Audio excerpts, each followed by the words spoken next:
Bonjour à tous, on se retrouve pour un nouveau week-end, un nouveau CQFR de week-end spécial week-end de Pâques. Alors, je ne sais pas s'il y aura des questions particulières, on va découvrir ça. C'est le CQFR où Shai et moi essayons de répondre à vos questions. Théo est avec nous en ce samedi matin. Théo, je vais te laisser la parole, je vais te laisser être le maître du jeu.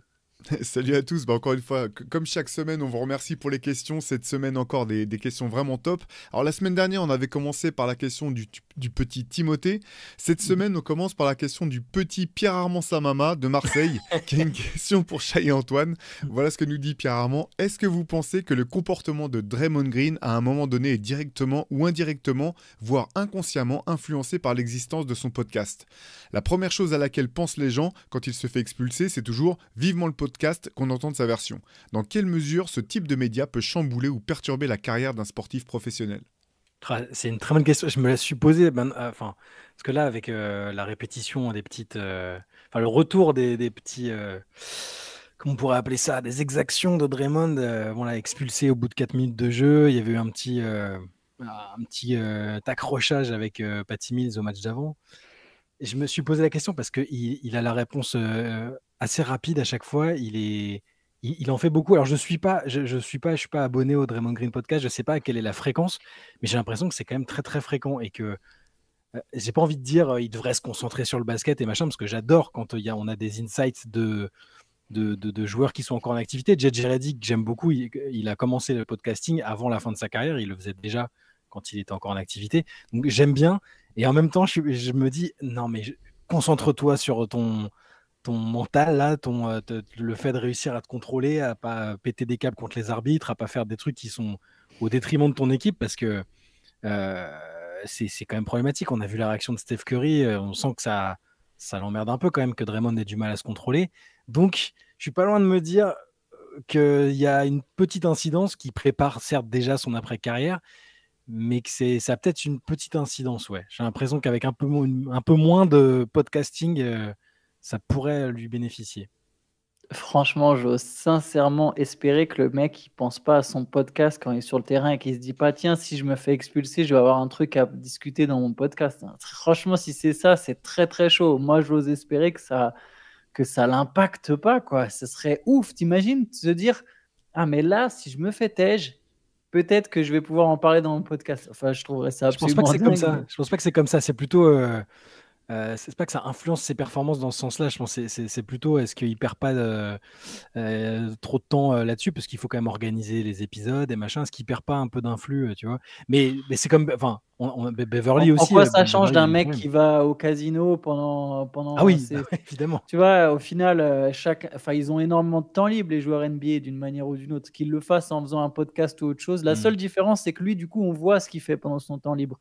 Ouais. Mais quelle est la différence entre un mec qui fout rien de ses journées en dehors du basket et Draymond Green qui fait son podcast? En quoi ça change sa concentration? À la limite, s'il parle des autres équipes, moi non plus, j'écoute pas Draymond Green. S'il parle des autres équipes et que ça crée un peu un espèce de truc, une motivation supplémentaire pour les autres équipes, ça à la limite oui, mais honnêtement, j'espère qu'il n'y a pas d'influence. Et après, c'est vrai que c'est un peu chiant. Par exemple, moi, je pense à Patrick Beverly. J'y ai pensé parce que l'autre fois, Patrick Beverly, donc, il annonce dans son podcast en exclusivité qu'il a le poignet pété. Il va devoir être opéré 3 ou 4 mois. I don't know what I will do. Je ne sais pas encore ce que je vais faire et tout. Au final, il savait déjà très bien ce qu'il allait faire. Il va juste continuer à jouer, mais il a profité de son podcast pour se faire un espèce de petit effet d'annonce. Bon, après, je respecte. Hein, c'est comme ils veulent. Ça les fait marrer, ça les fait kiffer, pourquoi pas. Mais j'ose honnêtement espérer qu'il n'y a pas d'influence entre le podcast de Draymond Green et Draymond Green, le joueur, quoi. Ce serait ouf. Ça serait dingue. Franchement, ce serait dingue. Après, oui, il se sert de son podcast pour se justifier à chaque fois qu'il a... Voilà, il a servi de son podcast pour expliquer ça. Ouais, sur son retour. Pour assumer les responsabilités sur le retour, il l'avait fait. Hein, il avait fait un long truc en expliquant pourquoi ça lui avait fait du bien et machin. Bon, je sais pas. J'ai l'impression que ça, dans son cas précis, il se disperse parfois un peu. Mais bon, ce n'est que mon avis. Voilà. Après, des expulsions et des fautes techniques, il en a pris toute sa vie, quoi. Avant qu'il fasse des podcasts, il se faisait déjà jeter des matchs. Il a toujours eu ce. En fait, Draymond Green, c'est Draymond Green, quoi. La vraie question, c'est plutôt est-ce que il va faire un truc qui va coûter quelque chose à son équipe dans des moments importants, comme il l'a déjà fait par le passé. Et on peut penser qu'effectivement, si à son âge, il n'a toujours pas changé, bah ouais, il y aura peut-être moyen qu'à un moment, il pète un câble en plein match de playoff, qu'il se fasse suspendre. ou pendant le play-in qui se fasse sortir pour 2 fautes techniques parce qu'il apprécie pas 2 fautes et parce qu'il a pas su évoluer et passer ce cap. Mais ça, il le faisait déjà avant d'avoir un podcast, hein. Allez, je vais rester sur cette dimension très méta, puisqu'on est un podcast qui parlons d'autres podcasts. Emmanuel nous demande justement quels sont, selon vous, les joueurs NBA ou anciens joueurs qui font les meilleurs podcasts. À l'inverse, quels sont ceux que vous trouvez les moins intéressants et quels joueurs ou anciens joueurs aimeriez-vous voir devenir podcasteurs? Ah. Bon, on a parlé de JJ Redick tout à l'heure et ça fait des années que je trouve qu'il fait du bon travail. Il y a un bon compromis. Alors déjà, il y a une différence entre le JJ Redick en plateau sur ESPN où il est obligé de faire des takes un peu, ou d'adopter un ton plus véhément parce qu'il est avec Stephen A. Smith, Kendrick Perkins et compagnie, et le JJ Redick, le podcasteur, où quand il reçoit des invités, je le trouve à la fois bienveillant, à la fois très curieux et pédagogue dans sa manière de poser des questions. Donc c'est très, moi c'est celui que j'écoute le plus régulièrement. Après, Paul George, c'est plutôt intéressant. Qu'est-ce qu'il y a d'autre? Récemment, j'aime bien les gars de Villanova à New York qui font leur... parce que moi je suis pas forcément, n'étant pas forcément le plus analytique de la bande et même en règle générale. Par exemple, le podcast de LeBron James avec JJ Redick, je le trouve intéressant, mais il me touche moins que des mecs qui racontent des histoires, des anecdotes, comme Josh Hart et Jalen Brunson, par exemple, où tu vois la connivence, tu vois les anecdotes qui peuvent se raconter. Donc, moi, je suis plus sensible à ça pour les podcasts actuels, en tout cas. Ouais, moi, JJ Redick, pareil, je pense que c'est vraiment de loin le meilleur dans cet exercice. Quand il reçoit des gars, en fait, c'est complet parce qu'il y a à la fois les anecdotes, il y a à la fois l'aspect jeu. Je trouve que c'est très pro, c'est très bien préparé. Tu sens qu'il est vraiment dedans.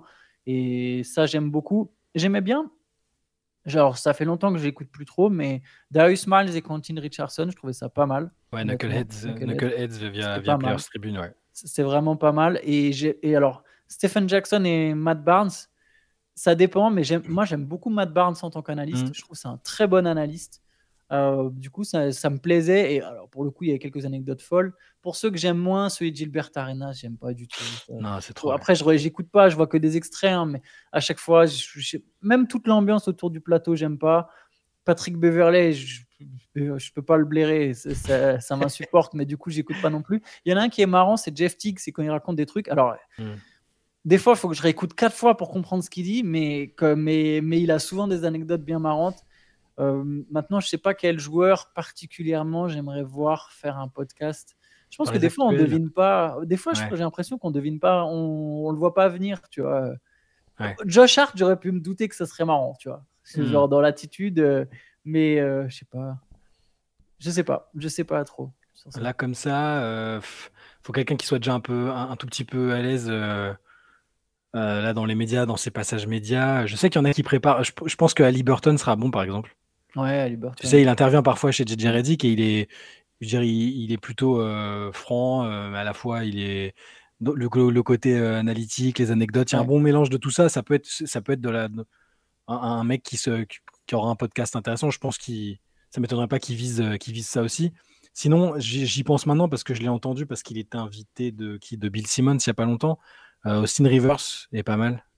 Austin Rivers, il y a un bon mix aussi entre de l'analytics et de l'anecdote. Il n'est pas officiellement, je sais pas s'il est officiellement retraité d'ailleurs, hein. Je sais pas s'il compte comme ça, mais voilà, ses points de vue sont plutôt justes. Il n'hésite pas de temps en temps à faire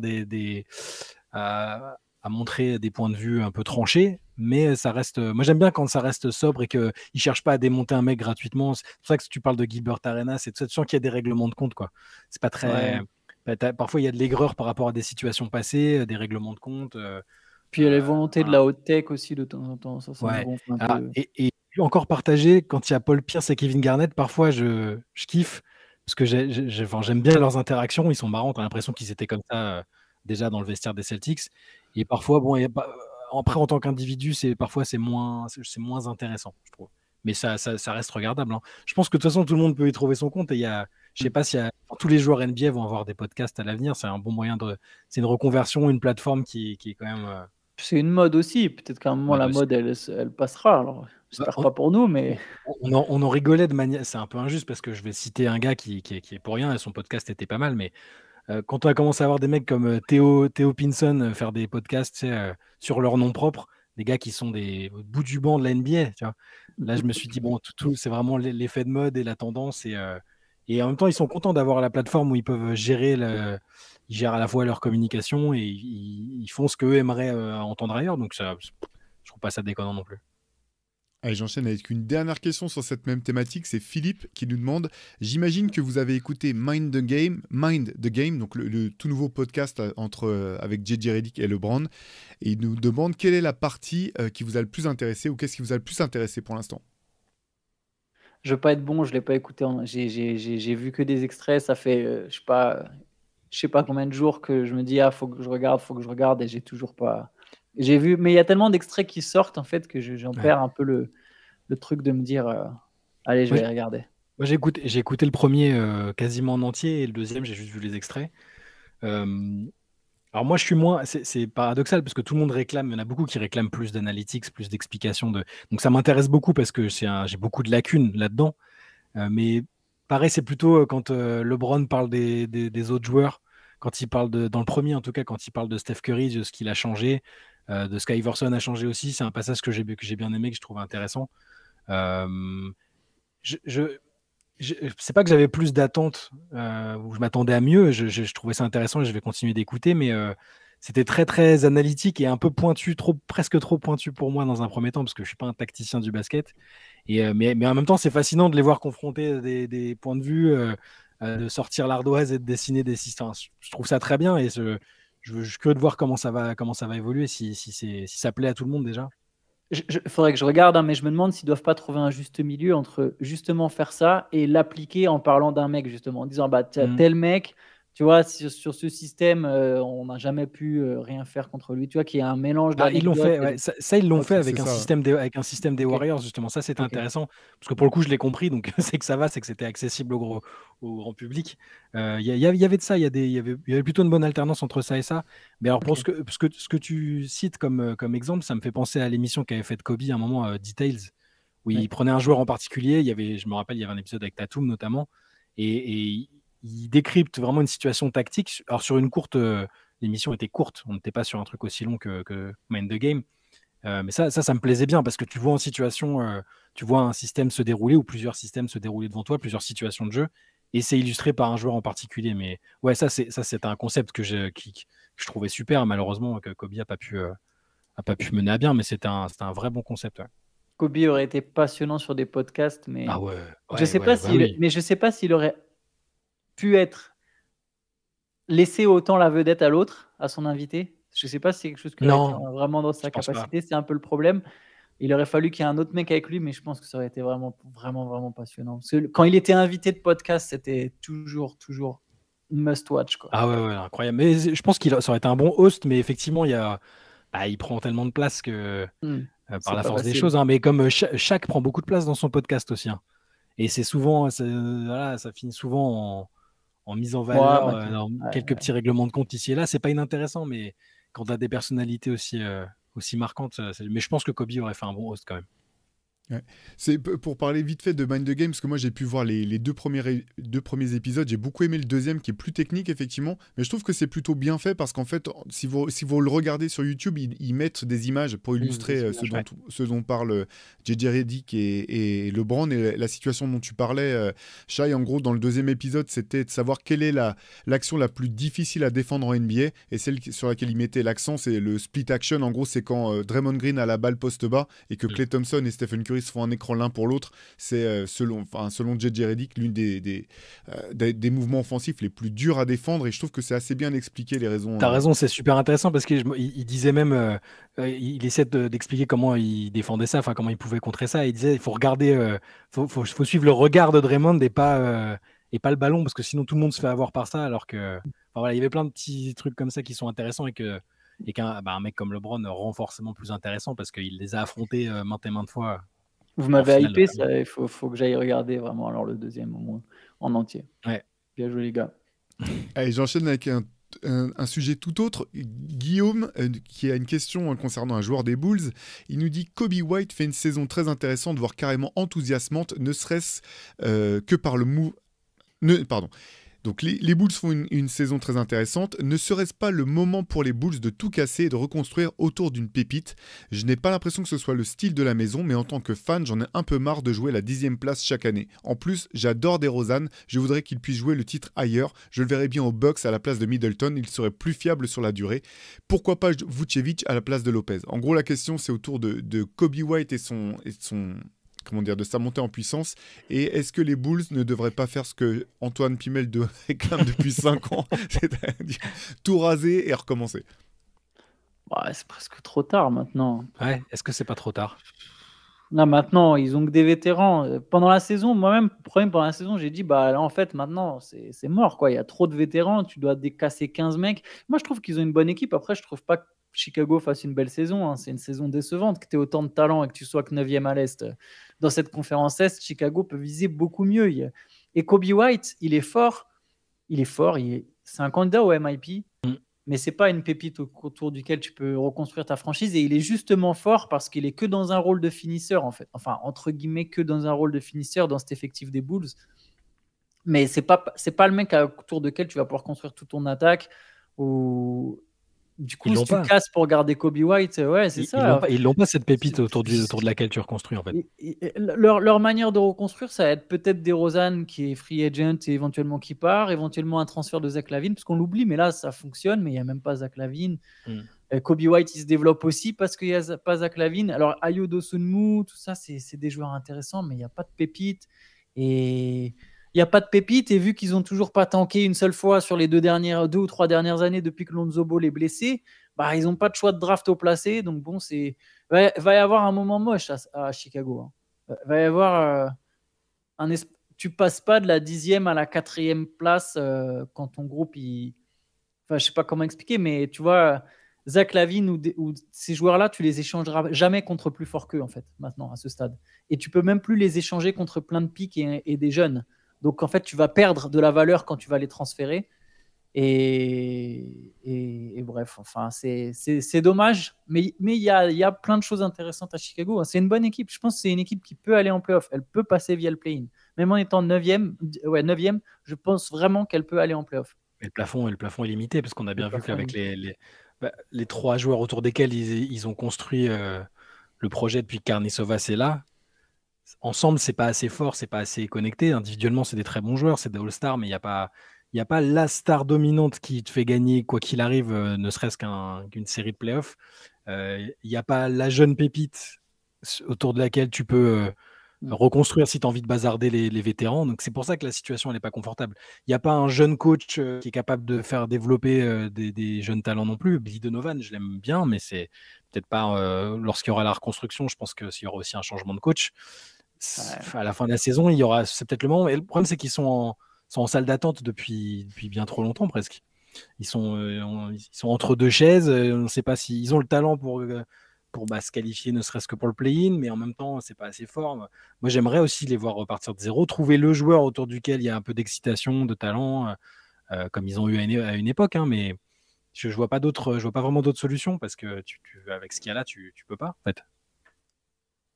Allez, on reste à l'Est avec une question de Régis. Récemment, on a vu qu'à la trade deadline, les Nets ont refusé un trade avec Houston pour Mikal Bridges. Quand on voit que Houston proposait Jalen Green plus tous les choix que les Nets avaient sacrifiés lors du trade d'Harden, est-ce que ce ne serait pas la plus grosse erreur de la trade deadline? Bridges est un bon joueur, mais on voit que ce n'est pas un franchise player. Donc comment vont-ils faire pour reconstruire ou l'entourer sans choix de draft? Le meilleur choix n'aurait pas été de faire le trade afin de récupérer leur... Le meilleur choix n'aurait-il pas été de faire le trade afin de récupérer leur choix de draft, même sans Jalen Green pour reconstruire plus facilement? L'avenir s'annonce long si les Nets n'arrivent pas à attirer un top joueur rapidement. Je pense, hein, franchement, l'opportunité de récupérer tes tours de draft, là, après, tout dépend de ce qu'on pense de Mikal Bridges. Moi, j'avais beaucoup aussi d'espoir en Bridges quand j'ai vu sa fin de saison, la deuxième partie de saison à son arrivée aux Nets. Tu pouvais te demander légitimement, est-ce qu'on l'a pas vu on l'a pas un peu sous-coté? Est-ce que ça pouvait pas être un numéro 1 bis? Là, il m'a l'air même au-delà du niveau, parce que ça reste un très bon joueur, un two-way player. Il y a l'atmosphère, quoi. Il a l'air déprimé. Il voit tous ses potes de Villanova qui s'éclatent chez les Knicks. Il voit que chez les Nets, c'est un peu plan-plan, qu'il n'y a pas une énorme ambiance. Le coaching staff a changé. Là, il y a un intérimaire. Enfin, Je pense qu'ils ne se sont pas ultra heureux, qu'ils ne donnent pas le meilleur de lui-même. Peut-être qu'à Houston, il aurait été excellent, j'en sais rien. Hein, mais mine de rien, les Rockets peuvent se féliciter et peuvent remercier Sean Marks de ne pas avoir validé le trade parce que là, quand on voit la dynamique de Jalen Green, la valeur de ses pics, c'est heureusement que Sean Marks n'a pas accepté si c'est bien l'offre qui avait été faite. On en a parlé avec Antoine hier dans le CQFR, je crois. Et Antoine, tu disais à juste titre que. Moi, je suis pas sûr. Je Voilà, vais que vous dire très sincèrement, je suis pas sûr que c'est soit. En fait, c'est un truc qui est balancé comme ça, mais on n'a pas la genre là, tu vois, on n'est même pas sûr que ce soit tous les pics. Il y en a quand même 4 ou 5 plus Jalen Green. Tu sais que Zach Lowe en avait parlé avant la trade dans un des derniers podcasts. Parlé, même en février, il y avait Jake Fisher. Non, mais il y a peut-être eu quelque chose, mais on ne sait pas exactement dans quelle mesure, on ne sait pas jusqu'à quel stade. Tu vois, on a très peu d'infos, on ne sait même pas de quelle partie ça vient. En final, moi, je prends vraiment les rumeurs. Plus je vieillis, plus les rumeurs, je les prends avec beaucoup, beaucoup de pincettes, parce que je ne sais pas comment expliquer, mais j'ai l'impression que plus je suis la NBA de près, plus je me rends compte qu'à chaque fois, toutes ces rumeurs, il y a un jeu d'intérêt derrière quand elles sont balancées. Et moi, j'aimerais savoir à qui ça profite en fait quand tu balances une rumeur comme ça. Comme par hasard, le truc il ressort en plein moment où les Rockets ils cartonnent. Je veux dire, Sam Charanias, il a l'info depuis la deadline. Enfin, tu vois, c'est un truc qui est déjà sorti autour de la deadline du 4-5 février, mais là, tu le ressors pile au moment où les Rockets sont sur 9 victoires de suite, où Jalen Green cartonne, où les Nets sont nuls. Je sais pas. C'est quelqu'un qui a intérêt à ce que peut-être que Marks soit décrédibilisé ou fragilisé parce que là le constat quand tu apprends l'information, c'est Jalen Green, c'est un des meilleurs joueurs depuis le début. Surtout que Mikal Bridges met pas un pied devant l'autre cette saison. Et les pics et la valeur des pics aussi. Donc, bon. Oui. Mais après, pour ce qui est des. Donc, moi, ce trade hypothétique, j'ai un peu sceptique quand même. Après, il y a peut-être eu effectivement une offre de Jalen Green avec 2 pics contre Mikal Bridges. Et je pense que dans ces cas-là, les Nets ont peut-être fait une erreur. Il y a certaines équipes, je pense, des fois, elles surévaluent certains joueurs en se disant non, mais c'est sûr qu'on aura mieux. Et en fait, un jour, tu finis par le trader contre un premier tour, voire des fois pas de premier tour. Alors, je pense que heureusement, Bridges, il n'est pas encore si vieux. Donc, si à un moment, ils veulent le transférer, il y aura matière à le transférer. Je trouve que la saison des Nets est très décevante de manière générale. Je ne sais pas trop dans quelle direction ils vont. Ils n'ont pas leur pic. Ils ont les pics d'autres équipes, mais d'autres équipes moins bien classées. Donc les Nets vont eux aussi avoir un moment le cul entre deux chaises. L'avantage, c'est qu'il y a quand même certains jeunes. Les Nick Claxton, Cameron Johnson, c'est pas trop vieux. Mikal Bridges, c'est pas trop vieux. Donc il y a moyen encore de bien figurer, mais pareil, ne même pas être en course pour le play-in. Franchement, pour Brooklyn, je sais qu'il y a eu des blessés, etc. Mais ça reste une saison décevante. Et oui, je pense que trade, si la proposition a eu, je pense que c'était une erreur de. Si c'est bien Green plus des pics, je pense que c'était une erreur de pas. Et je pense que ça aurait été une. Tu sais quoi, on peut le tourner autrement. Je pense que les Rockets, c'était une erreur d'avoir voulu prendre Bridges. Sauf si tu es sûr que Şengün, il va vraiment devenir un multiple All-Star. Je trouve que c'est une erreur de prendre Bridges. Et je dis même pas ça parce que Jalen Green cartonne, en fait. C'est juste. Tu pouvais te créer juste une équipe moyenne et si Al Şengün ne passe pas un cap, tu es une équipe moyenne à l'ouest. Sauf qu'en plus, tu n'as même plus les pics. Quoi. Donc bon. Après, Bridges est un bon joueur, mais je pense qu'il est fait pour jouer dans une équipe encore plus forte. Moi, je milite pour que New York finisse par le faire venir et qu'on réunisse tous les mecs de Villanova, que ce soit un truc automatique, tu vois, avec les Villanova Knicks. Et voilà, je sais pas, Julius Randle sacrifié pour la cause, il va aller faire ses stats à Brooklyn. Mais voilà, donc sur ce trade, oui, ça peut être si c'est vraiment ça dans l'état, oui, c'est peut-être la plus grosse erreur de l'intersaison. Après, au moment en février, Green, il y a 40% au tir. C'est particulier, quoi. Parce comme on parle de choix de draft, on va parler un petit peu de draft avec une question d'Erwan qui dit « On vante le travail d'Okessi à la draft et dans le trade de Shai. Pour moi, un franchise player ou un lieutenant All-Star recruté au-delà du pick 5 de draft, c'est 10% de bon travail de la cellule de recrutement, 10% de bon travail du staff pour faire progresser les joueurs et 80% de chance. Avec Shai pick 11, seulement All-Rookie Second Team envoyé par les Clippers car il jouait au même poste que Paul George, Jalen Williams pick 12 et Chet recruté avec un pick 2 alors qu'ils étaient pick 4 avant la loterie. Okessi a surtout eu beaucoup de chance. Selon vous, quelle part de chance dans la progression d'Okessi en 2 ans ? C'est pas 80% quand même, ça, c'est énorme 80%. C'est une équipe avec un GM qui est connu pour ça, qui est connu pour bien cibler les joueurs, qui a reconstruit plusieurs fois l'équipe à l'aide de tours de draft.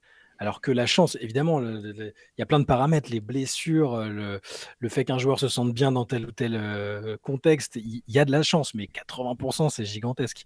Donc il y a de la réussite et les équipes qui réussissent leur reconstruction via la draft doivent tabler sur de la réussite, mais c'est aussi celles qui prennent des risques. OKC a pris des risques. Sam Presti prend souvent des risques. LeBron l'a dit plusieurs fois, c'est limite le GM qui préfère parce que c'est un mec ultra audacieux. Il a le loisir de le faire, hein, la direction, le proprio le laisse faire ça.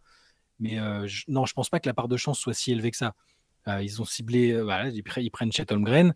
Ils ont pris le temps il y a eu la saison blanche, donc ils l'ont bien développé. Donc le pourcentage de développement, il est important. Il faut pas oublier que pour Shai Gilgeous-Alexander, ils ont réussi à garder Chris Paul à l'époque une saison pour l'encadrer. Et Shai dit toujours que Chris Paul l'a beaucoup aidé.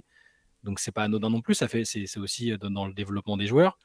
Tu prends pour chaque joueur, Jalen Williams, personne ne savait qui c'était quasiment, à part vraiment les mecs qui suivaient à mort, et personne n'aurait parié sur un développement comme le sien là, à l'heure actuelle, plus tous les autres qu'on n'a pas cités. Pour moi, c'est le pourcentage le plus élevé, c'est celui de la compétence de Sam Presti et du front office, de la cellule de recrutement, du coach, Marc Daigneault. C'est du bon travail généralisé. Après, je dis pas qu'il faut pas de la chance, il faut de la chance.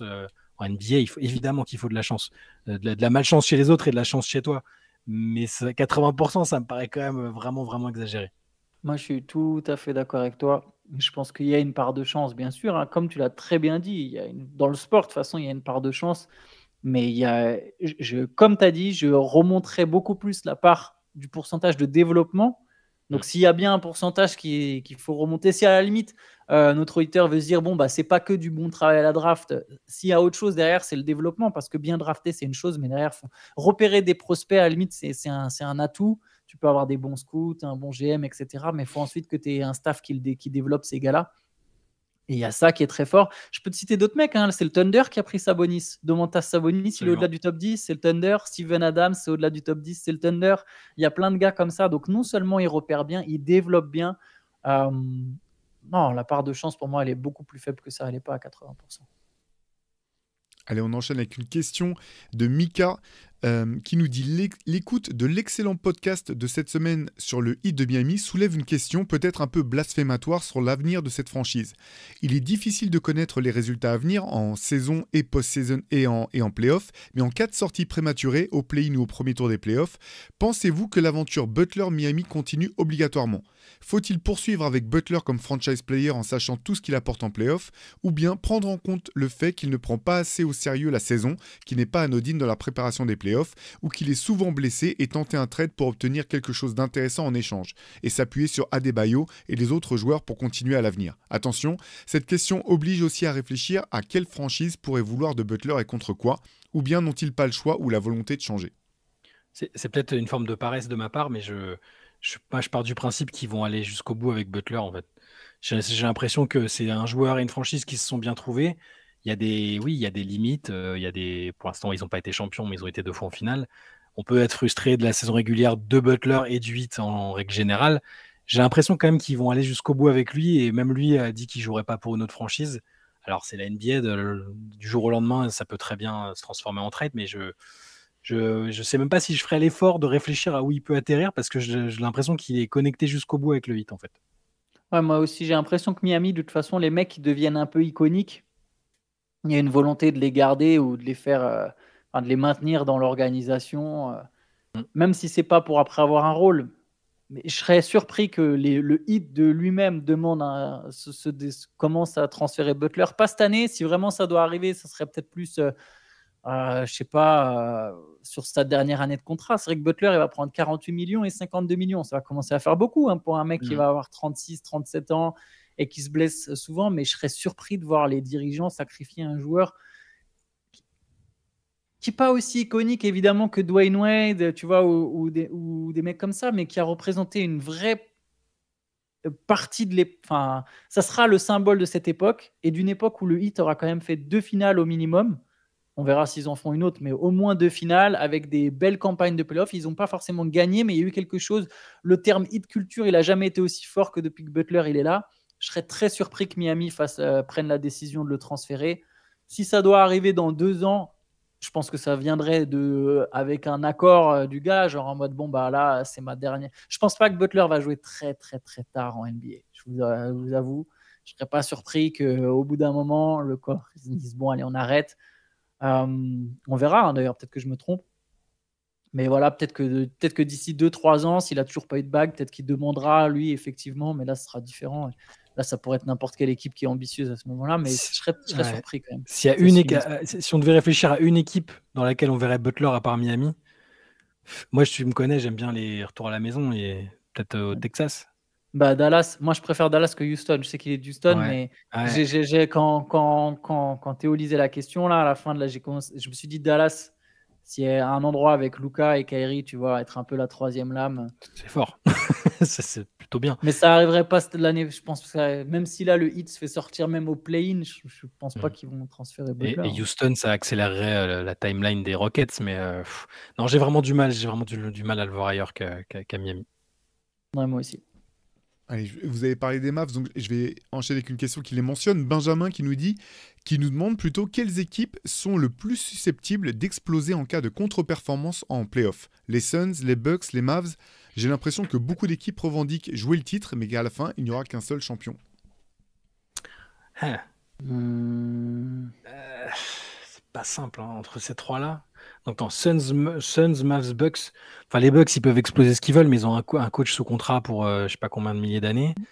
Ça peut être une autre team, hein. Je réfléchis moi en même temps. Parce qu'après, pour chacune des équipes, Giannis a déjà montré qu'il pouvait mettre la pression pour demander à ce que l'équipe soit améliorée, à faire planer une menace de départ.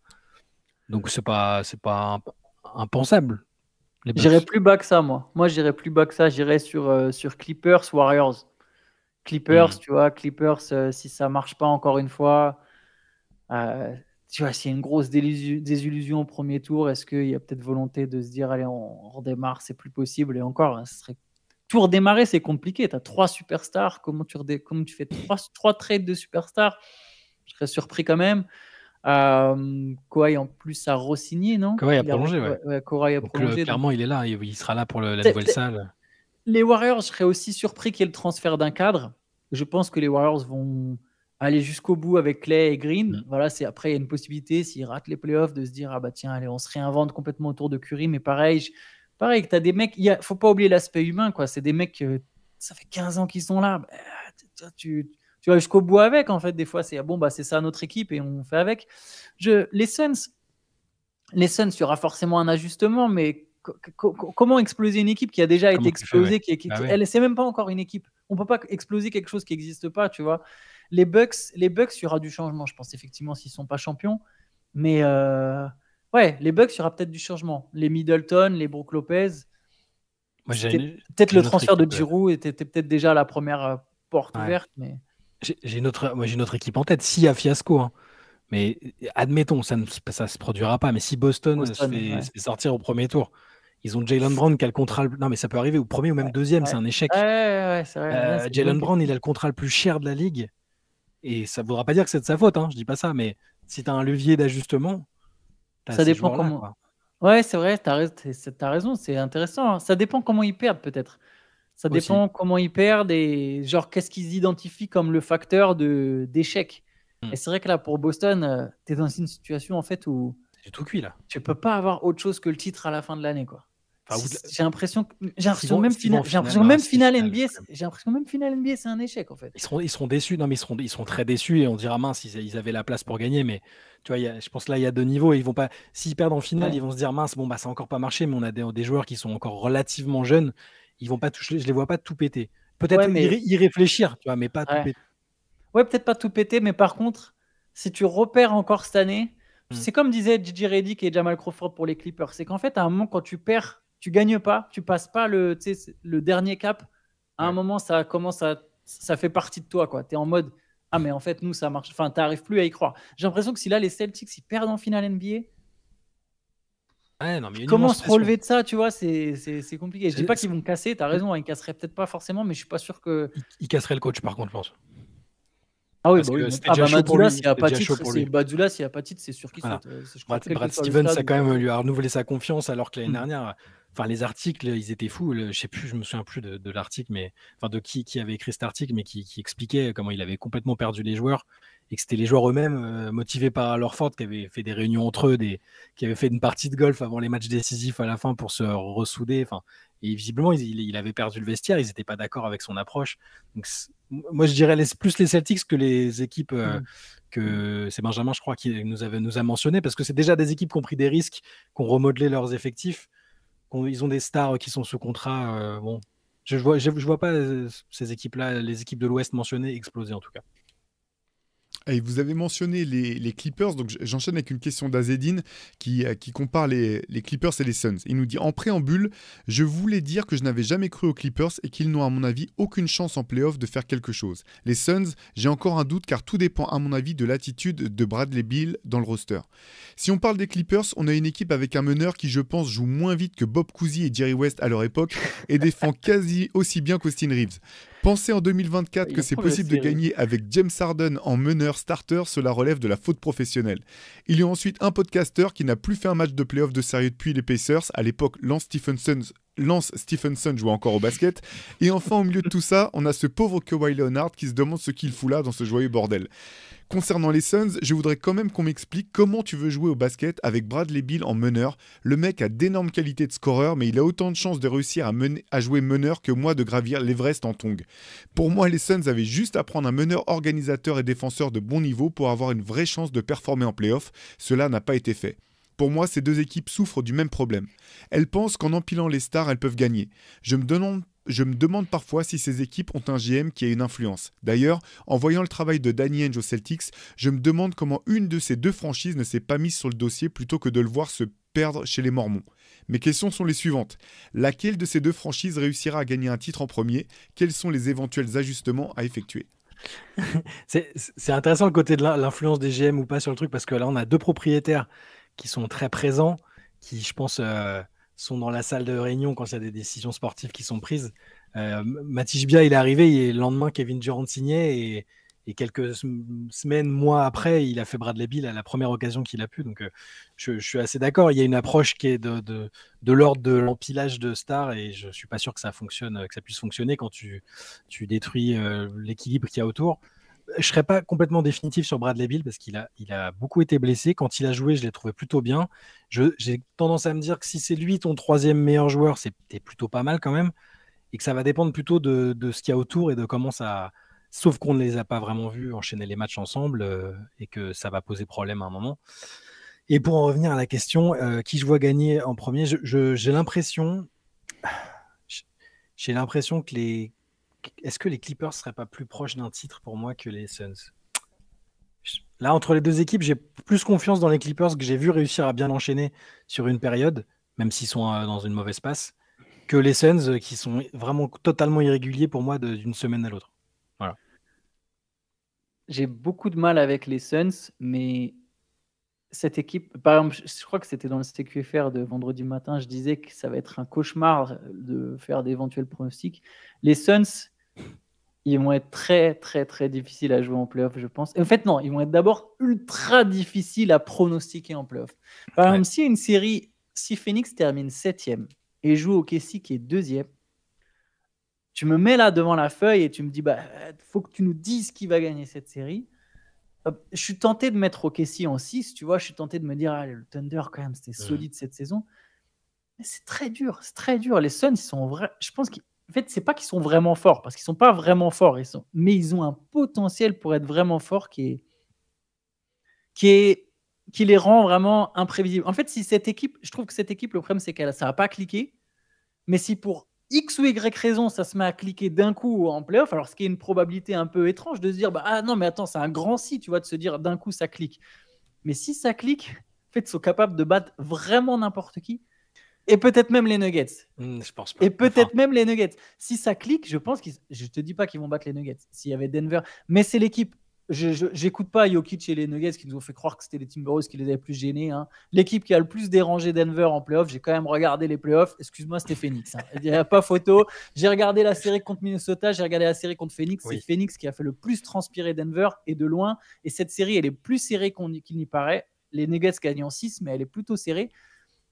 Après, évidemment, c'est pas la même équipe que Phoenix. Pour moi, les Suns, ils ont fait une erreur. C'est le jour où ils ont fait venir Bradley Beal. Je pense que c'était le coup de trop, en fait. Il y avait, pour moi, Booker, Durant, c'était parfait. C'était énorme. L'année dernière, l'échantillon était petit, mais c'est très fort. Fallait vraiment plutôt construire autour de ça. Bon, Ayton, apparemment, il y avait un truc. Pourquoi pas, mais je reste toujours sur mon trade de. Moi, j'aimais bien l'idée. Tu vois, pour moi, il y avait une équipe des Suns, c'était potentiellement jouable. C'était de faire Van Fleet, Booker, Durant, Miles Turner, Miles Turner. TJ McConnell en sortie de banc.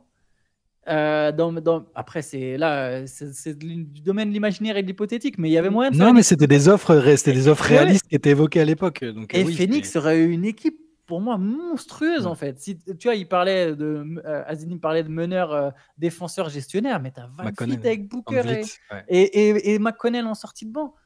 Et à côté de ça, ils pouvaient toujours faire les mecs, tous les gars qu'ils ont signés autour, tu vois. Je pense même, bon, après Jock Landale, il a pris quand même une belle somme à Houston, mais il y avait moyen vraiment d'avoir une équipe correcte.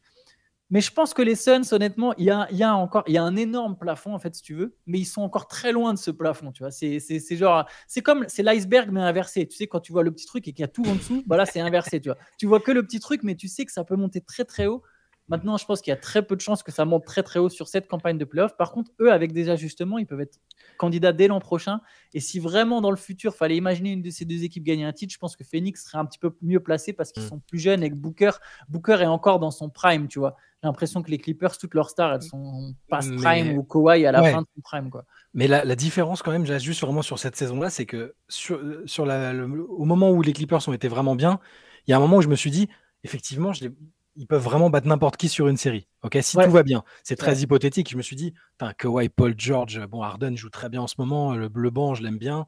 À un moment, je me suis dit, effectivement, à leur top, ces joueurs-là peuvent battre n'importe qui, peut-être même les Nuggets, même si ça restait mon favori. Les Suns, sur la plupart des matchs, je me dis KD est incroyable, Booker, on sait que ça, et puis en playoff, il est capable de dosser son niveau de jeu. Mais en tant qu'équipe, je me suis jamais dit, c'est une équipe qui peut battre toutes les autres de la conférence. Je me le suis pas encore dit. Et ça, par contre, ça va pas en contradiction avec ce que tu dis sur le plafond de l'équipe. On parle de Kevin Durant, Devin Booker, Bradley Beal qui a déjà été un meilleur marqueur dans cette ligue. Les joueurs autour sont pas des peintres, mais j'aime pas spécialement l'ensemble. Donc je vais rester sur les Clippers alors, dans les deux cas, c'est un scénario qui me paraît de moins en moins probable parce qu'il y a des équipes qui leur sont supérieures. Mais je préfère les Clippers en fait. Ouais, non, mais pour cette saison, je te comprends. En fait, je suis d'accord avec ce que tu dis. Je vois ce que tu veux dire. Je suis très intrigué par le visage qu'on va avoir des Suns en playoff. Celui des Clippers aussi, d'ailleurs. C'est vraiment des équipes mystérieuses, quoi. Et je pense qu'il n'y a aucune des deux qui sera championne cette année, tu vois. Mais c'est... Je sais pas. C'est des équipes qui, sur 3 semaines, peuvent être d'un coup injouables. Et ça serait vraiment surprenant, tu vois, mais à voir. On va parler d'une équipe qui sera à coup sûr pas championne cette année. C'est Antoine qui nous pose une question sur le Jazz. Bon, je sais que ce n'est pas une équipe très suivie, mais je voulais avoir votre avis sur les 3 rookies du Jazz, Keyonte George, Taylor Hendricks et Bryce Sensabaugh. Est-ce que d'après vous, ils peuvent représenter le futur du Jazz ? Personnellement, en tant que fan d'Utah, j'ai quelques doutes sur Bryce. Il est censé avoir un gros potentiel offensif, mais pour l'instant, ses pourcentages me font un peu peur. Je veux lui laisser le temps pour s'adapter, mais je n'y crois pas trop pour l'instant. C'est marrant. Il y a aucun des 3 joueurs en question qui sont des... aucun d'entre eux peut être le joueur autour duquel tu reconstruis, mais Keyonte George, je trouve vraiment très bon. Sensabaugh, et c'est un joueur qui n'a pas été pris très haut, donc c'est un joueur de rotation qui est... c'est pareil, tu vas pas reconstruire ton équipe autour de lui, mais il est intéressant. En fait, j'aime bien les jeunes qu'ils ont pris, les jeunes qu'ils ont draftés. Je trouve que Danny Ainge fait du bon travail, que Will Hardy en développement, c'est bon. On voit ce qu'il a fait l'année dernière avec certains des joueurs de l'effectif. Et même si le Jazz, naturellement, n'a pas une inclinaison très forte pour regarder leurs matchs et suivre leurs rencontres, surtout depuis qu'ils sont assez éloignés du play-in, je trouve quand même que ça travaille plutôt bien. Taylor Hendricks, si vous vous souvenez, j'en avais parlé avant sa draft. Pour moi, c'était un style potentiel. Et lui, je trouve qu'il a vraiment un gros potentiel aussi. Ils ont plein de bons joueurs qui peuvent prendre une valeur supérieure et une dimension supérieure s'ils trouvent le gars autour duquel tu peux axer ton projet. Et je pense qu'ils ne l'ont pas forcément, même si Mark Cannon est un bon joueur aussi, c'est un joueur de calibre All-Star. Ils n'ont pas le joueur autour qui permet à ces autres éléments qu'il a évoqués là de gagner en valeur, en importance, quoi, je pense. Ouais, moi je te rejoins aussi. Il n'y en a aucun des 3 qui peut être tout comme je pensais la même chose pour Walker Kessler d'ailleurs l'an dernier, quand on commençait à s'enflammer sur Walker Kessler. Il n'y en a aucun qui a ce profil un peu star franchise player. Keyonte George a un profil de scoreur. À la limite, peut-être que ça deviendra un gros scoreur. Mais je pense qu'aucun de ces gars-là, la pépite autour de laquelle tu vas créer ta franchise. Il n'y a pas encore. Maintenant, c'est bien de les avoir draftés et ça montre des choses et ça se développe petit à petit. De toute façon, pour l'instant, leur cercle, c'est Markkanen. De toute façon, on ne sait pas trop quelle direction ils vont prendre. Utah, à tout moment, ça peut dégager Markkanen pour un pic. Je pense que ça va tanker. L'année prochaine, ça va tanker pour Cooper Flag. Pour Cooper Flag. Il y a peut-être moyen que Markkanen il soit transféré cet été. Je pense. Je vois pas d'autres. Je les vois pas restagner une année comme ça. Et il va falloir tanker fort pour avoir des chances d'avoir Cooper Flag. À mon avis, ils vont y aller à mort. Je pense qu'il y a de la patience. De toute façon, il n'y a pas de pression du front. Il n'y a pas de pression de l'équipe, des propriétaires. Le Jazz a le temps, quoi. Des fois, tu sais que tu dois rester 3-4 ans un peu dans la misère. De toute façon, l'an dernier, c'était même pas complètement un échec parce que, pour moi, c'était un échec dans le sens où ils se sont ils ont été trop forts. En dehors eux-mêmes, dehors de la course de Wembanyama. Mais tu vois, en termes ça faisait pas tanking. Là, même cette année, bon, ça fait pas complètement tanking. Sauf que donc on n'a pas l'impression qu'ils ont été dans les bas-fonds, tu vois, comme Détroit ou Houston avant que là ça remonte. Ouais. Tu vois, où tu te dis mais qu'est-ce qu'ils sont nuls. Par contre, effectivement, c'est des saisons médiocres et peut-être que d'ici 2-3 ans, il y aura un peu ce truc de se dire ils se foutent pas un peu de nous, ça fait 5 ans qu'ils sont nuls, tu vois. Mais oui, il faut qu'ils aient au moins cette opportunité à un moment de drafter très haut. C'est une équipe qui a jamais eu le premier choix de draft. Ils l'attendent là, je pense. Oui, je suis prêt à parler l'année prochaine qu'il n'y a plus Markkanen, il n'y a peut-être plus John Collins. Il n'y aura plus Clarkson. Il n'y aura peut-être plus Clarkson et c'est pas grave parce que ça va être intéressant de voir ces jeunes joueurs-là dont on parlait être encore plus responsabilisés. Keontae George, c'est un gros scoreur, tu as raison. Moi, j'ai une faiblesse pour Taylor Hendricks, je pense vraiment qu'il va devenir fort. Sensabo est un peu moins épais, mais c'est aussi quand même un bon joueur. Je pense qu'il y a un projet Cooper Flag derrière la tête qui est assez évident. Allez, on reste sur les jeunes avec une question de Pierrick qui concerne les sophomores. La classe de draft 2022 semblait pas mal sur le papier en année 1, mais je reste un peu sur ma faim pour l'année 2. J'ai quelques catégories à vous soumettre, donc il les a classées par catégorie. Dans les tops, Paolo Banchero, Jalen Williams, Peyton Watson. Déception, Jabari Smith, Jeremy Sohan, Nikola Jovic, Ochai Agbaji, Ousmane Dieng, Mark Williams, Christian Brown. Ça, c'est en déception ? Oui, déception. Déception. Je suis pas d'accord. Je suis pas d'accord non plus, mais ouais. Alors, mi-figue, mi-raisin, Keegan Murray, Jalen Duren, Sharp, Mathurin. Du temps de jeu, s'il vous plaît, Dyson Daniels, Walker Kessler. All-Star de G-League, Johnny Davis, Marjon Beauchamp, Patrick Baldwin, victoire des chauves pour Théo et Shai. On n'est pas chauve, mais on prend quand même.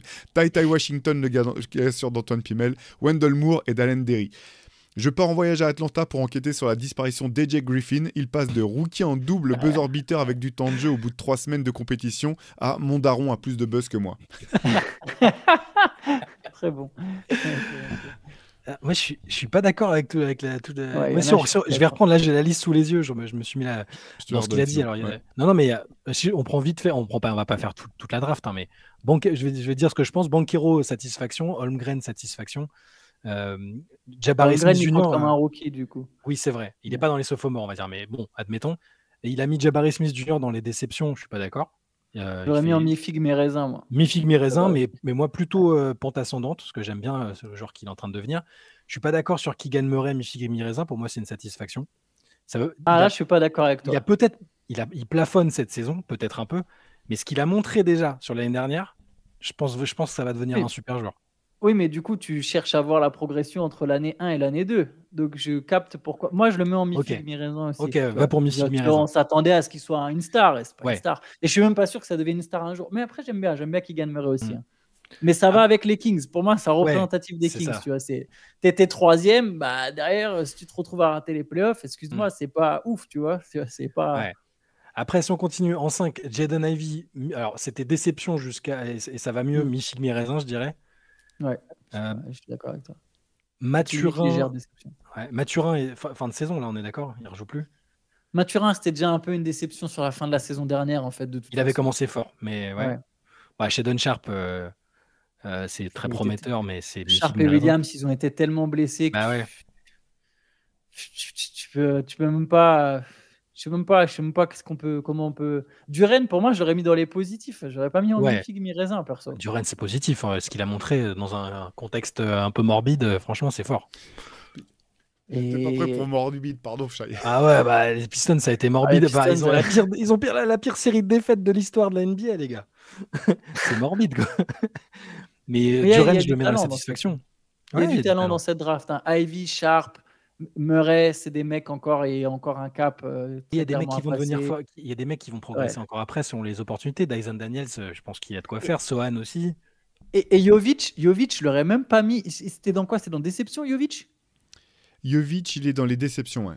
Non, c'est Tous les mi-figue, meilleurs, mi-raisin. tous les meilleurs 5 du hit, c'est quand il y a Jovic sur le terrain, en net rating.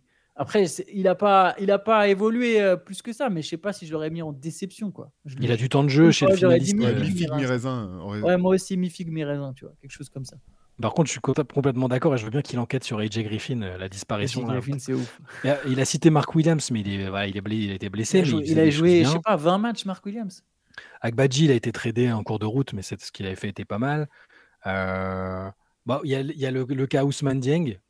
C'est un peu décevant. Ça, c'est décevant. Mais d'un côté, c'est aussi lié au fait qu'il joue dans une des meilleures équipes de la ligue et que les places, elles sont. Ouais, mais c'est décevant qu'il n'ait pas réussi à. Ouais. Enfin, il est sophomore, Ousmane Dieng? Ouais. Ouais, c'est peut-être un poil tôt, en fait. C'est plus l'année 3 où tu te dis, c'est vrai que là, bon. Mais on aurait bien voulu l'avoir quand même, tu vois, le voir. On pensait que c'était possible. Moi, je pensais vraiment que c'était jouable. Après, il y a aussi des joueurs dedans qui. Il y a personne. Il y a très peu de joueurs à condamner, entre guillemets. Il y en a qui auront plus d'opportunités, qui vont être tradés. C'est vraiment une belle cuvée, hein, honnêtement. Ouais, ça va. Moi, je trouve aussi que c'est solide. Ouais. L'année 2 est souvent dure. Hein. C'est dur pour les jeunes joueurs. C'est pour ça que je trouve que Banchero et Jalen Williams sont à ce point impressionnants, c'est qu'ils sont déjà ils ont poursuivi sur leur trajectoire. Un Banchero, c'est vraiment solide. C'est fort. Allez, dernière question avant qu'on passe au quiz. C'est Tech qui nous pose un what if. J'étais en train de péniblement arriver au bout de la série What if ce week-end et ça m'a donné une petite question à thème à vous proposer. Quel est votre joueur et ou votre moment NBA What if, celui où vous vous êtes dit si seulement et tout aurait été différent? Pour moi, c'est très simple. Je me suis mis sérieusement au basket en voyant jouer Penny Hardaway. Il est mon joueur what if. Je pense que son genou nous a privés d'un postulant au débat du GOAT. Oui, carrément. Forcément, mon moment what if est plus ou moins associé. Il s'agit du 0/4 de Nick Anderson durant la finale de 1995. Je pense que ça change toute l'histoire du Magic, celle de Penny et de Shaq. Je vous préviens, c'est pas moi qui ai envoyé ce message sous un alias. Hein. Mais je peux que partager. Alors, j'étais plus jeune... Mais Penny, quel regret de ne pas l'avoir vu. Je ne sais pas s'il aurait pu s'il aurait pu être dans la discussion du GOAT, mais il aurait pu, ça changeait la narration et le destin de la conférence Est, peut-être même la deuxième partie de la carrière de Michael Jordan, après son retour, ça changeait énormément de trucs. Dans les what if, c'est assez immense. Après là, c'est pour une blessure. Il y a aussi après je peux prendre un exemple récent, mais tu prends le trio des Nets, Kyrie, KD, Harden. Sur le papier, je suis très intrigué parce que le peu de matchs qu'ils ont joué ensemble, ils étaient injouables. Ça, c'est plus sur des atomes crochus, des situations. Mais sinon, oui, si on remonte, moi, c'est Penny pour les joueurs, pour les what if. Je pense qu'Antoine va aller sur un autre blessé malencontreux, peut-être. J'en ai deux. Alors, j'ai un pour un blessé, c'est Derrick Rose, évidemment. Très gros fan des Bulls de Derrick Rose. C'est dur parce que c'est vrai que le match-up contre Miami, il n'est pas le plus simple, mais je pense que Chicago aurait pu au moins une fois battre Miami à l'Est à un moment. Sur une des, je sais pas, entre 2011 et 2014, il y a au moins une fois. Tu vois, finalement, personne n'a sorti le hit avant les finales. Je pense que Chicago était l'équipe qui aurait pu le faire. Et mon autre what if, il est beaucoup plus abstrait, mais j'en ai déjà parlé. Je pense très sincèrement, et je mourrais sans doute avec cette idée, que Kevin Durant aurait pu et même aurait dû être le meilleur joueur de tous les temps. Je pense qu'au niveau du talent, on ne se rend pas compte, mais je pense vraiment que c'est le mec le plus doué au basket que j'ai vu moi perso dans ma vie, plus que Stephen Curry, et je dirais même plus que LeBron James, très sincèrement, même si c'est différent, parce que LeBron James a un autre profil, mais je pense que Kevin Durant, peut-être avec un autre mental. Donc, c'est un what if très différent. Hein. Ce n'est pas une histoire de corde s'il avait eu un autre genou. Je pense qu'avec une autre mentalité, Kevin Durant aurait dû être le mec qui domine cette ligue comme jamais on a vu un mec dominer. Un petit what if qui concerne Orlando aussi, parce que pendant qu'on y est, l'arrivée non concluante de Tim Duncan à Orlando, Tim Duncan avec Doc Rivers qui fait capoter l'affaire. pense que ça change plein de trucs sur la dynastie des Spurs, évidemment, hein. Et puis sur le palmarès du Magic aussi, parce que je pense que si tu ajoutes Tim Duncan à Orlando, ou que tu mettes Tim Duncan, de toute façon, je pense que ça changeait la trajectoire de l'équipe. Mais c'était tout ça s'est passé à l'été 2000, donc ça aurait enlevé quelques titres à San Antonio, je pense. Allez, moi j'en place 2. La blessure de Grant Hill à la cheville, qui rejoint un petit peu ton truc sur Orlando, sur sa place all-time. Je pense qu'on a un peu oublié à quel point il était doué. Et le match, l'arbitrage durant la série Kings-Lakers, je pense aurait changé pas mal de choses aussi. Ouais. Allez, on finit par le quiz. Vous êtes prêts ? Allez.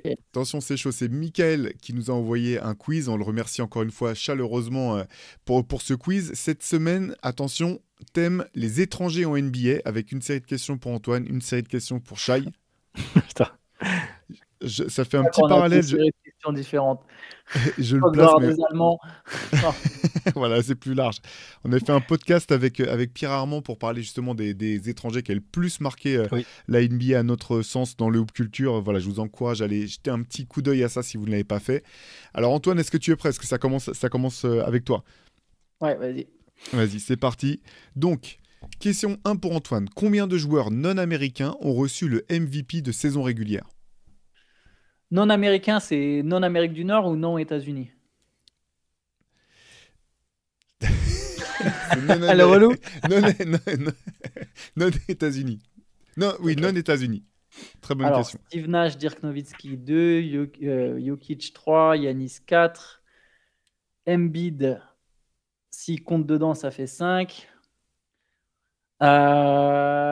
Du coup, je vais partir sur 5. Je crois que j'ai oublié personne. J'espère que j'ai oublié personne. Je vais dire 5.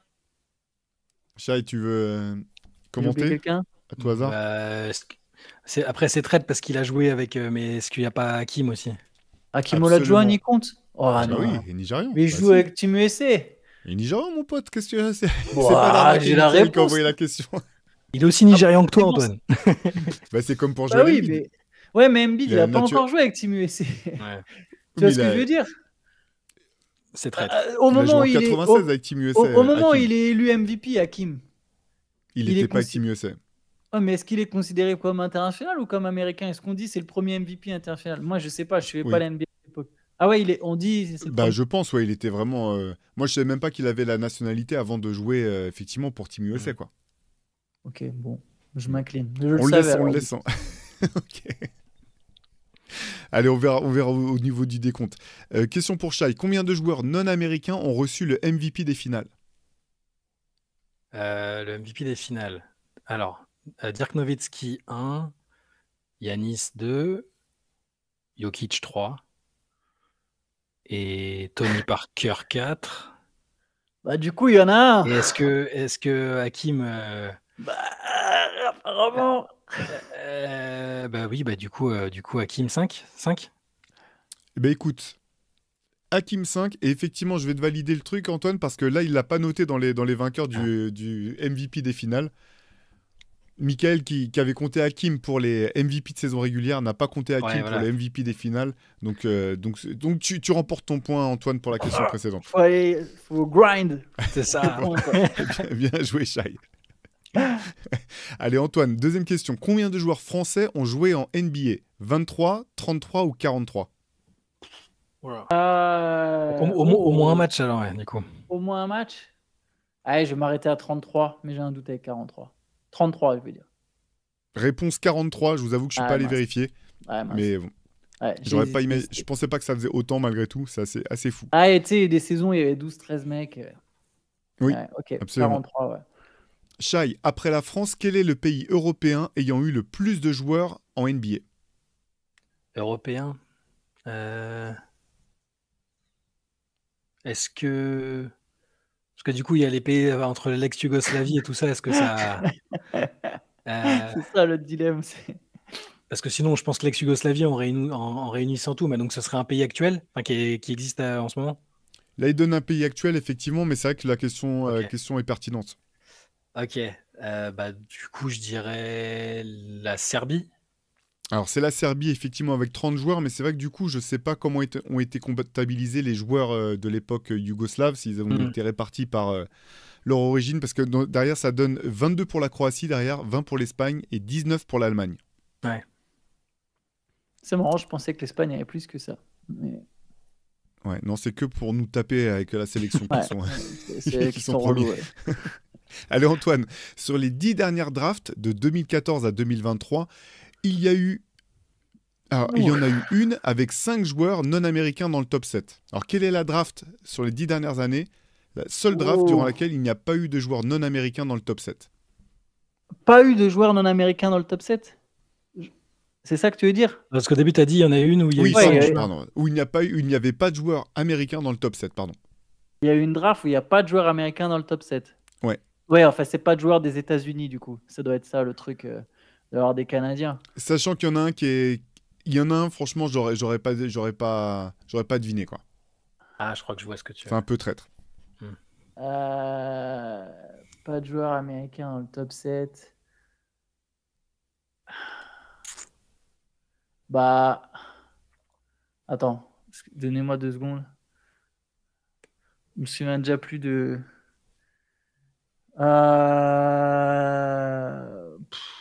Si t'as pas la date... Ah, 2015. 2015 Ouais, 2014. Oh putain. Bah oui, Wiggins. Non, Wiggins c'est 2013, mais c'est celle avec 4, et du coup, vu qu'il est dominicain... Wiggins, c'est 2014, les gars. Wiggins, il est drafté en 2014. Ah ouais, bah alors du coup... Bah oui, Wiggins, c'est premier choix 2014. Jabari Parker est 2. Comment Jabari Parker 2 est pas américain? Ah non, mais c'est pas ça. T'énerve pas, Antoine, t'énerve pas. Il y a des On va pas erreurs se taper. Troisième, c'est Embiid. Non, oui, c'est 2013, Wiggins, t'as raison. Ouais. Non, alors attendez. Parce que attends, celle avec 4, c'est laquelle? C'est celle avec 4. La réponse, c'est celle avec 4. Effectivement. C'est la bonne, c'est 2015. Donc c'est la bonne. Bon, bonne réponse, à nouveau. Nickel. Attention, il faut être plus précis dans les questions. C'est validé, effectivement. Avec Towns, Porzingis, Moutier, Ezonia. Et donc, celui qui était un peu traître, c'est Jalil Okafor, qui est nigérian-américain. Moi, je n'étais pas sûr qu'il avait la double nationalité, donc... Tranquillo, Antoine. Il est chaud, Attention, croisez pas Antoine sur le playground cet après-midi, parce que ça va... Faut pas lui demander un marché. Hein. Allez, question 3 pour Shai. Cette saison a établi un nouveau record de joueurs étrangers en NBA, mais combien? 105, 125 ou 145? Taper au milieu, 125. Bonne réponse, 125 au pif, avec notamment 26 Canadiens. Les Canadiens sont numéro 1. Ils sont partout. Allez, question 4. Ils sont partout. Question 4 pour Antoine. Sur les 30 franchises NBA actuelles, combien ont un meilleur scoreur de leur histoire non américain? Ouh, ça c'est une question vraiment difficile, ça. Elle est cool, celle-là. Ouais, c'est une belle question. C'est une très belle question. Je dirais Dallas. Bonne réponse. Est-ce que j'ai le droit de regarder la liste des franchises? Sans regarder, je regarde juste la liste des franchises. Oui. Allez, je regarde juste la liste des franchises. Pas Boston. Ah putain, Milwaukee, merde.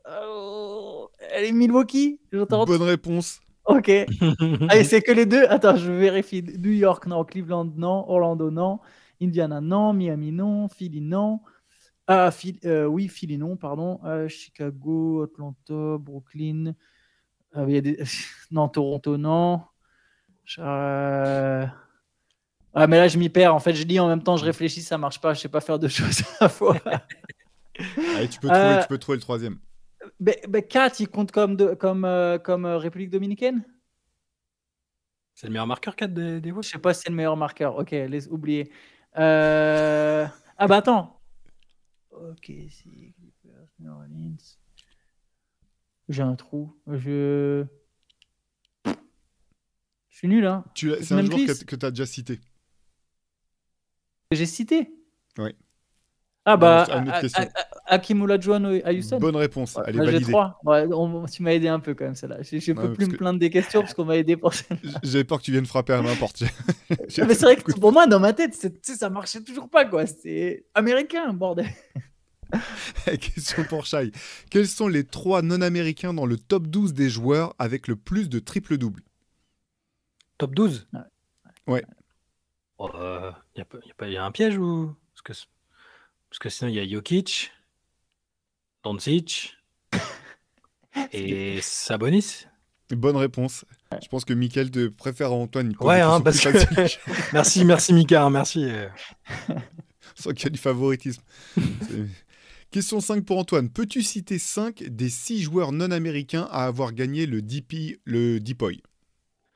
Rudy Gobert, Giannis Antetokounmpo, Hakeem Olajuwon. Du coup, j'ai mis Hakeem Olajuwon dedans. Rageux de ouf. J'en ai 3. J'en ai 3. Dark J'en ai Email se 3. lève même le samedi matin, méfiez-vous. J'en ai 3, mais je vais avoir du mal à avoir les deux Non, derniers. tu vas trouver. J'ai foi en toi. Marc Gasol, 4. Bonne réponse. Putain, T'en fous un dernier. je vais choke sur le dernier. Deepoy. T'as dit qui là déjà?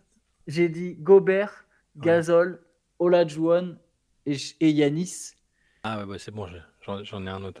Ouais, ben moi je vais être nul. Un Européen, Kirilenko, il l'a jamais eu. Ah, je suis en mode européen, mais c'est pas forcément un Européen. Ah, je vais être nul. Au bout d'un moment, ouais, je mérite pas le point. On m'a aidé sur l'autre. Attends. Ah, je suis mauvais. Il y en a un qui est recordman. Je suis mauvais. Qui est recordman. Du Du nombre DPOY, de- ouais. Mais je suis tellement mauvais alors. Vous me dites qu'il est recordman. C'est des jeux, Il c'est compte. c'est non américain, d'accord, c'est pas européen. Ouais, non Ouais. américain. Ouais, non américain, mais je vois pas un Canadien. Un Non. Canadien qui recorde. Mais Smash, tu veux dire? Un mec qui a beaucoup de prénoms. ouais, je l'ai pas. Je le mérite pas. Vas-y, je le mérite pas. C'était qui? Ah, dommage. Dikembe Mutombo. MB. Oh, je suis nul. Oh, je suis Et le mauvais. dernier, Il manquait un Français. Joachim Noah aussi. Ouais. Joachim Ah oui, Noah, Joachim Noah, ouais.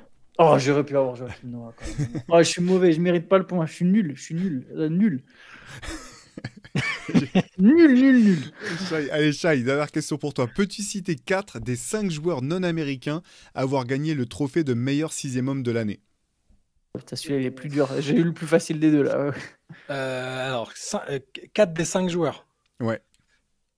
Ginobili, Oui, Kukoc, oui.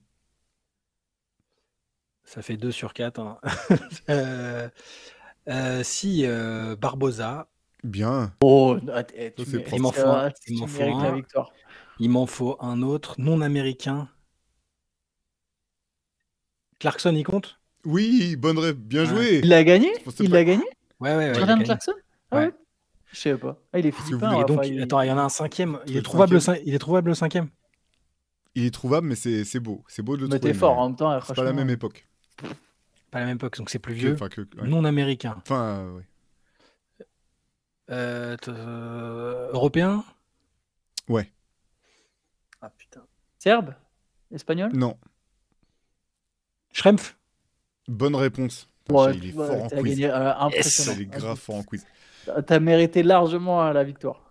Il y avait une dernière question en cas de tiebreaker, mais je sais pas si Ouais. est-ce que je la pose pour le fun et vous essayez de Allez, répondre pour tous le les, fun. tous les deux. On Ok. fait en collaboration. Ouais, elle est cool. Alors, depuis la saison 2004-2005, l'Euroleague désigne un MVP de saison régulière.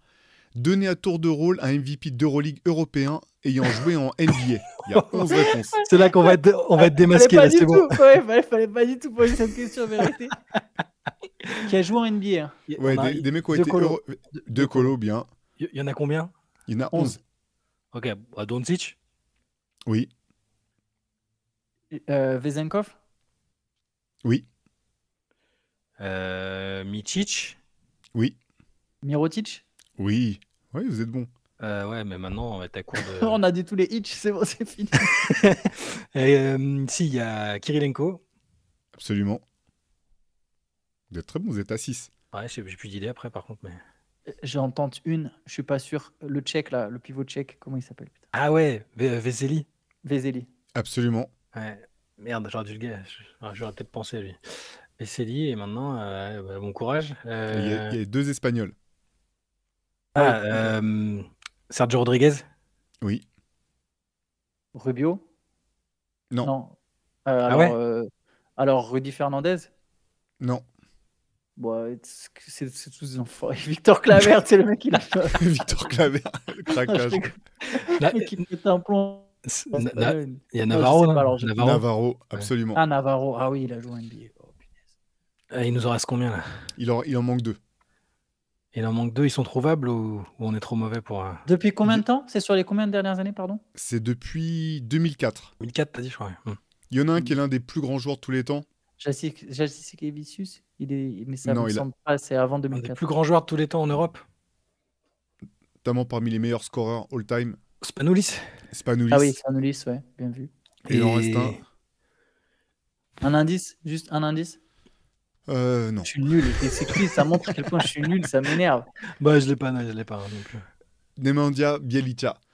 Ah ouais, je l'aurais pas eu. Ah ouais. C'était plus chaud. Mais par contre, vous avez trouvé, franchement, belle série. Bravo à vous pour le quiz. Oh, Oui, merci à Mickaël. vous êtes sous-estimé sur ce quiz. Merci Mickaël, merci à tous d'avoir posé des questions. J'en profite juste, on va refermer ce CQFR, mais sachez que on travaille depuis de longs mois maintenant à quelque chose de spécial du côté de Basket Session. On vous en dit pas plus, mais voilà, soyez à l'écoute. Voilà, Ça arrive. plutôt stay tuned, comme on dit. Winter is coming. Le mec fait trop de teasing. Il va trop loin dans le teasing. Mais t'as raison, Théo, t'as raison de le noter. Peut-être que vous allez tous prendre ou reprendre ou continuer des habitudes sur basketsession.com. Effectivement, on prépare un truc assez épicé, assez intéressant. J'espère que ça vous plaira et je pense que ça peut vous plaire. Donc voilà, dans les prochains jours, on n'a pas encore une date précise, mais n'hésitez pas. De toute façon, allez-y tous les jours en attendant. Vous voyez, si vous faites ça tous les jours, vous y allez un petit peu. Il y a des articles à lire, des fois il y a des analyses, ça peut aller au-delà. On peut aller plus loin que sur les vidéos, sur certains articles. Et bientôt, très bientôt, on va envoyer du lourd à nouveau, promis. Et bah écoutez, j'espère que vous avez tous passé un bon week-end de Pâques et on se retrouve lundi, parce que ce sera le lundi de Pâques, on sera là, on sera présent pour un nouveau CQFR. Bon week-end à tous et n'oubliez pas les rendez-vous du week-end. Hoop Culture, Moop Deep. Samedi le Moop Deep, dimanche Hoop Culture. Voilà, et on se retrouve lundi. Ciao à tous. Ciao, bon week-end.